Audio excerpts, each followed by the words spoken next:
What?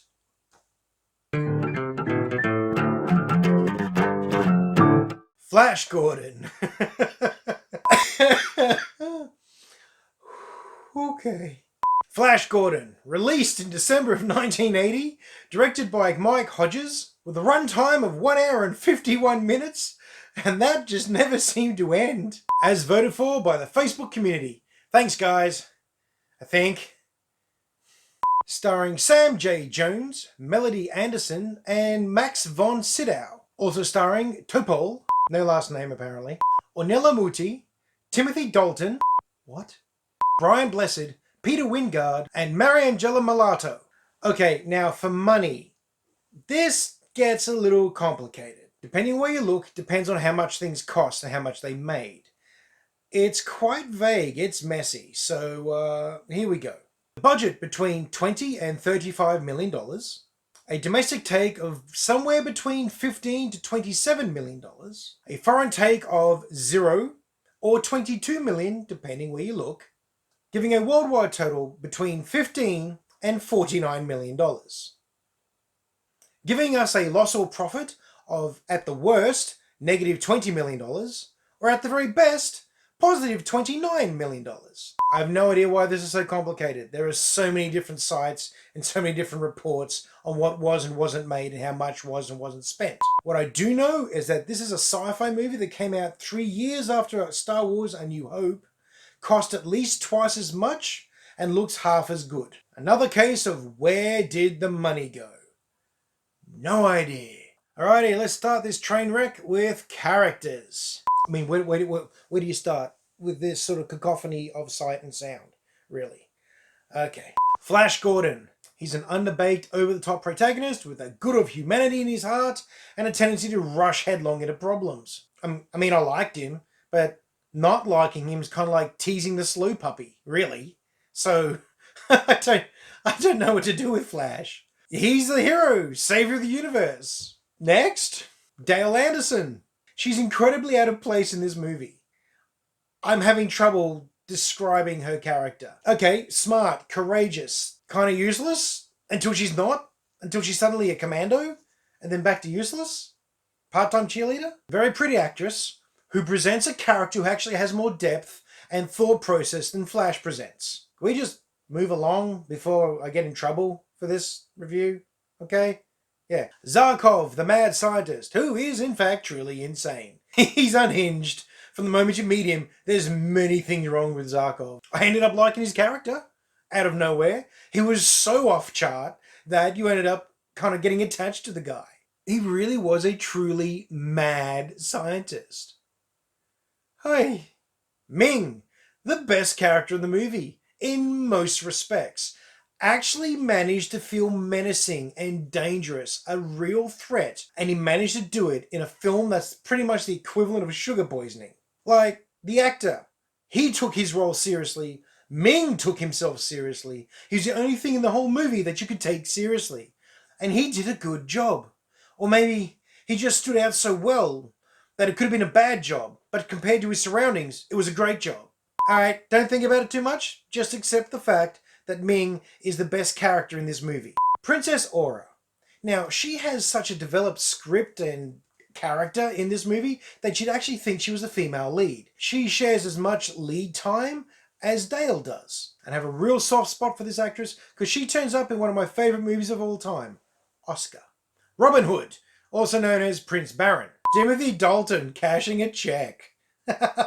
Baron is interesting towards the end. In the second half, or the last act, he's actually very interesting. He's got a real commando feel, a real Han Solo storming the Death Star sort of feel to it, which was cool. For a brief moment, he was an action star, and it was good value for the moment. Prince Volton, royalty of the Hawkmen. Boisterous, shallow, noisy. Suited the movie very well. The actor was having as much fun as we were, so that was okay. Clytus with a suspiciously spelt name. The right-hand man to Ming, the chief of his police force. Mr. Evil with the urbane voice. The next best character in the movie, I suppose. At least most developed of the villains. In fact, the villains get a lot of work in this movie. They spend a lot of time on them. Anyway, he managed to be menacing and a threat as well. He got taken out like a punk, but still, He was cool while I was around. Then you got Carla. She's there. Makes very grand statements. Struts around. Is a right-hand woman to the right-hand man. That's it. That's her. So characters. First of all, the actors did their best, I'm sure, with what they had available. What they had available, however, was pretty atrocious. I really felt nothing for any of these characters at any given time in the movie. They were just there, being noise and colour and background. Even when they're in the foreground, they felt like they were in background half the time. Characters get a 2. Just. Mainly because of Ming and Clytus. Story. Sure. Okay. Let's see. The story is Earth is being randomly attacked, it turns out tested, by Ming to see if it's a threat or not. The one scientist on the planet that understands that this is actually not just some sort of freak natural occurrence has a rocket ship and he blasts off to the invading planet, Mongo, creatively named, abducting Flash and Dale along to help him. Flash and Dale end up in on this plan very, very fast. In fact, there is 0 resentment for this. I don't know why. No, Murray, don't ask questions like that. Just look at the movie. Just do that. Once on Mongo, brought before Ming, Dale is destined for marriage, Flash is destined for execution, Zarkov is destined for reprogramming. Fail, fail, fail. The heroes keep doing their thing. Dale runs around on Mongo, trying to escape and save the day. Zarkov gets around as well, gets her, runs away to another planet, moon thing. Flash gets dead, then he gets better, then he goes to another world, then he goes to another moon, then he ends up captured, fights Baron. Zarkov and Dale catch up with him for the fight. Watch, yay, cheers, stabby, stabby, stabby. They instigate a revolution against Ming, summon all the forces, go back. They storm a battle cruiser and take over it. Probably the coolest part of the movie, to be quite honest. That actually wasn't too bad. Head back to Mongo, literally gate crash a wedding with the stolen spaceship, stab Ming with said spaceship, final battle, and then we have a victory. Oh, with some Death Star style escape routine stuff in the middle there. Yeah? That's pretty much the story. That's it right there. However, the story as it is, if you extract it from this movie and you took it and put it into another movie, that story in a modern sci-fi movie could be really good. It does have one of the most interesting reverse engineered backstories I've ever seen, where Zarkov is getting his brain wiped and we get to go back in time through his mind. You get to see this guy's backstory and it's tragic. He has a miserable life. It's sad what he's been through. You feel for the guy. Out of nowhere, in this campy circus train wreck, you've got this story. And I wanted more of that. Naturally, it's gone in about 30 seconds, but that was very clever. The only time I've ever seen anything like that again was in the Captain Marvel movie, which is plugged in and the scrolls are scrambling through her brain. Captain Marvel and Flash Gordon in the same sentence? That kind of hurt, to be honest. Kept feeling like a blown out Star Trek original series episode, or a Thunderbirds movie, or a Captain Scarlet sort of thing. A sprinkling of Star Wars, Blake Seven and Buck Rogers across there as well. Buck Rogers. Oh, I'll put that on the list. The story itself isn't that bad, but the way it's done, or at least presented or put together, is a bit of a wreck. I mean, the fact that the story is silly doesn't count either, because most of my favourite stories are really quite silly. I mean, pick a comic book movie. The base concept is ridiculous. I think I'll be giving story a 2.75. Because while it was bad, it was at least original in many respects. It gave us something different. You saw something new. It wasn't always well presented or executed, or it felt like it should have been executed. But the story itself wasn't that bad. So yeah, 2.75. Look and feel. Alright, so we're going to start with the very, very best thing. The moment the movie started, the moment I heard that soundtrack, I thought to myself, is that Queen?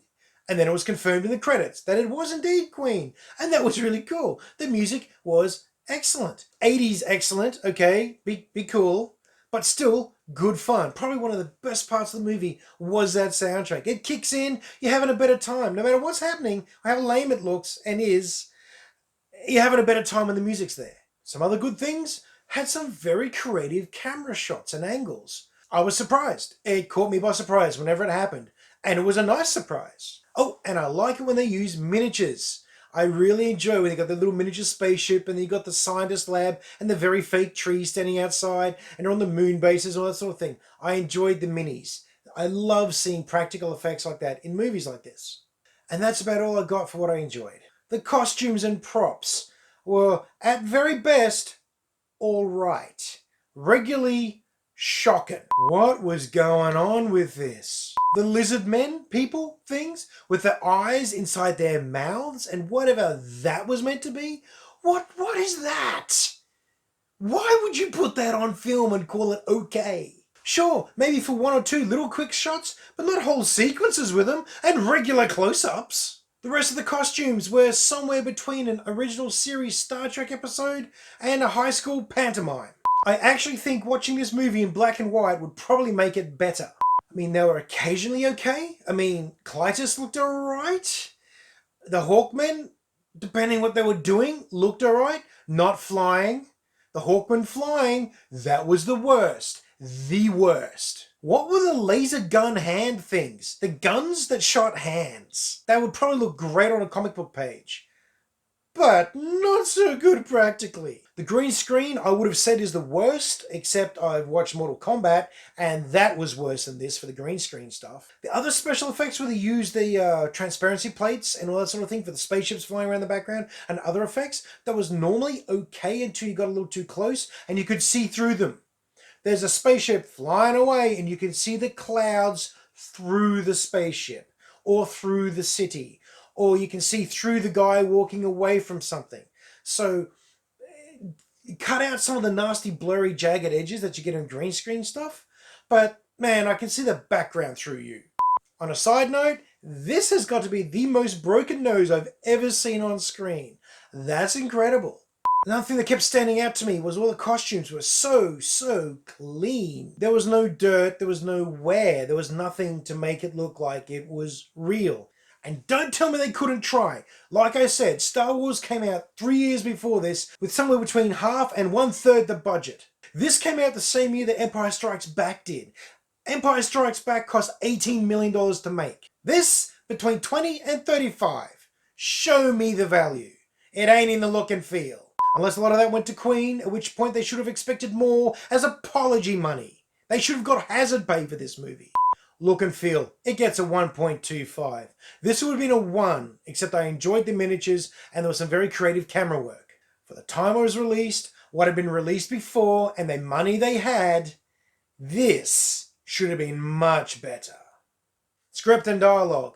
You've got to be kidding me. When I started watching this movie, I was thinking, gee, this isn't that good.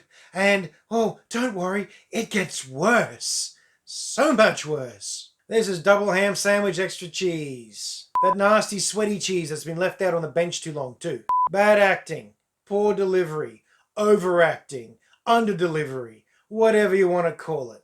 It was a train wreck. This was a sci-fi dumpster fire.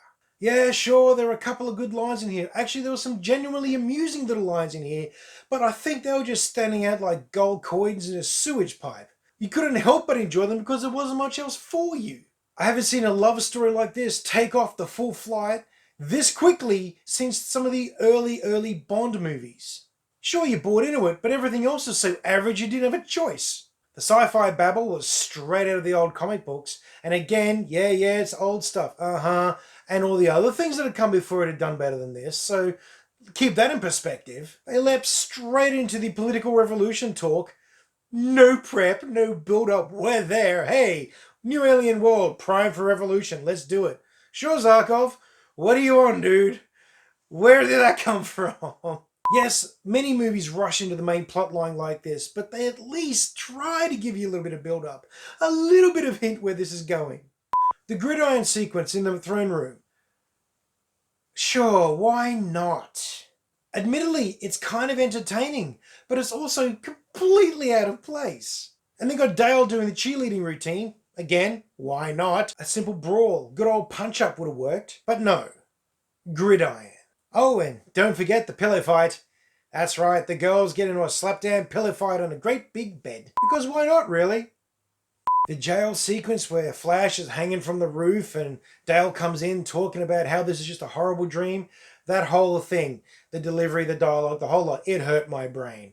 And it hurt even more because you're watching these actors they were really jumping in and giving all they've got with whatever dribble they've been handed. So good on them, I suppose. Mentally, it wasn't all terrible. They did manage to get some clever little lines in here. Prince Baron being chained up in the jail cell and asking Zarkov to tell him more about this man Houdini was quite clever. Dale running off to find cover as Flash Gordon comes crashing in at the end, and she gets out this little "Go Flash" as she runs off. I don't know if that was intentionally meant to be funny, but it was kind of cool. And I almost cheered when Flash Gordon turns around and goes, "This place is a lunatic asylum." I couldn't agree more. At that moment, I actually connected with Flash Gordon in the movie. The one moment where I went, yes, you're the guy. That moment was gone very shortly after, but it was there. So script and dialogue, look, the good parts of this movie I think were by accident, or at least they looked good compared to everything else that was happening around it. This felt like the conversational equivalent of Chinese water torture. Apart from Ming. Hail Ming. So yeah, it's going to get a 1.25. Believe it or not, this isn't actually the worst I've seen, but it's so close. Fun factor. The script and dialogue was pretty terrible. The look and feel felt like a bad TV series. The characters were two-dimensional. Seriously, this was just a disaster of a movie.